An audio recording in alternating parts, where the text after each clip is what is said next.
I am deeply troubled by the recent incident involving Vietnamese authorities suppressing the freedom of belief for teacher Thich Minh Tuệ, a Dutanga practitioner. This is a blatant violation of human rights and a clear example of the oppressive tactics used by the government to silence dissenting voices. The first notable point in this incident is the arbitrary detention of teacher Thich Minh Tuệ. He was peacefully practicing his faith when he was forcibly taken into custody by the authorities. This is a clear violation of his right to freedom of belief and expression. The government has no right to interfere with an individual's religious practices, especially when they are not causing harm to others. The second notable point in this incident is the lack of transparency and due process in teacher Thich Minh Tuê's case. He was detained without any formal charges being brought against him, and there has been no information released about his current whereabouts or condition. This lack of transparency is deeply concerning and raises serious questions about the government's commitment to upholding the rule of law. It is clear that the Vietnamese authorities are using oppressive tactics to suppress dissent and silence those who speak out against the government. This is a dangerous precedent that threatens the fundamental rights and freedoms of all Vietnamese citizens. The international community must speak out against these violations and demand justice for teacher Thich Minh Tuệ and all others who have been unjustly detained for their beliefs. As a professional, I am deeply troubled by the actions of the Vietnamese authorities in this case.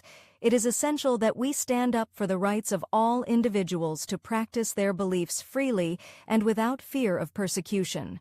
We must continue to advocate for justice and accountability in cases like this to ensure that all people are able to live in a society that respects their fundamental rights and freedoms.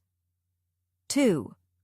Notable points in the incident of Vietnamese authorities suppressing freedom of belief for teacher Thich Minh Tuệ, a Dutanga practitioner. 1. Gia Lai Provincial Police Incident.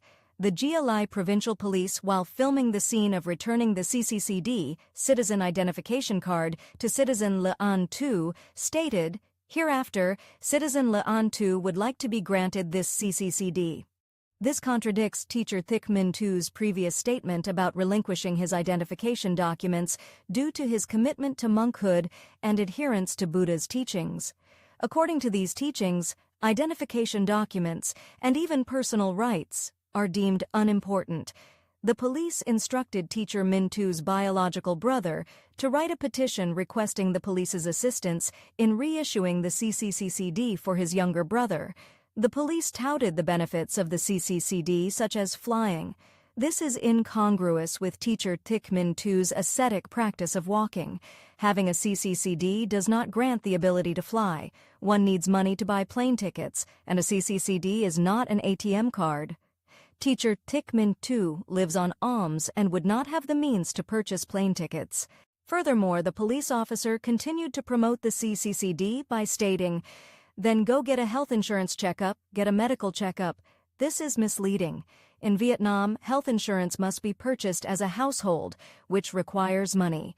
Teacher Thich Minh Tuệ, having left his family to live on alms as a monk, cannot fulfill these requirements. 2. Ngoy Lao Dong newspaper report.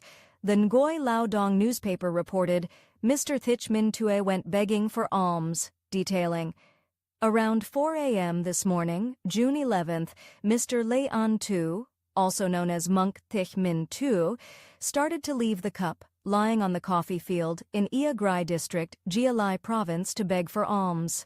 After walking about 3 kilometers, Monk Thich Minh Tuệ arrived at a residential area in Ia Tu commune, Ia Grai district. Here he stood in front of Mrs. Lu's house, residing in Ia Te commune, Ia Grai district, knocking on the door, begging for alms. Seeing Monk Thich Minh Tuệ, Mrs. Lu happily opened the door and gave him some green rice cakes. It is commendable that the reporter woke up early to follow teacher Thich Minh Tuệ on his spiritual path. However, the detailed description of the donor's attitude, name, and address raises concerns about privacy and respect. Traditionally, during his walking path, teacher Thich Minh Tuệ meets people by chance. There are no reports of him knocking on doors to beg for alms.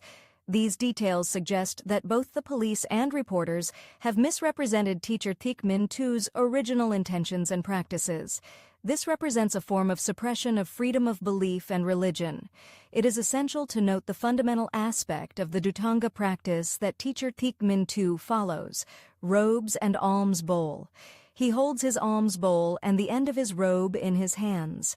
The alms bowl holds food and water, while the robe symbolizes the monk's commitment. Both hands are always occupied, reminding him not to grasp anything other than the alms bowl and clothes. This practice underscores his dedication to the monastic life and the precepts he upholds. Since the news broke between June 8 and 11, reports about teacher Thich from the Government Committee for Religious Affairs shifted from claiming he voluntarily stopped begging for alms to demanding respect for his right to practice in seclusion. However, state media, controlled by the Ministry of Public Security, later detailed his alms-begging steps and publicized both his and the donors' addresses. This reveals the government's ongoing monitoring of citizen Leon Tu, teacher Thich. At present, teacher Thich is being forced to practice in a manner contrary to the Dhutanga path he has steadfastly chosen. This constitutes a harsh intervention by the authorities on citizens' freedom of belief.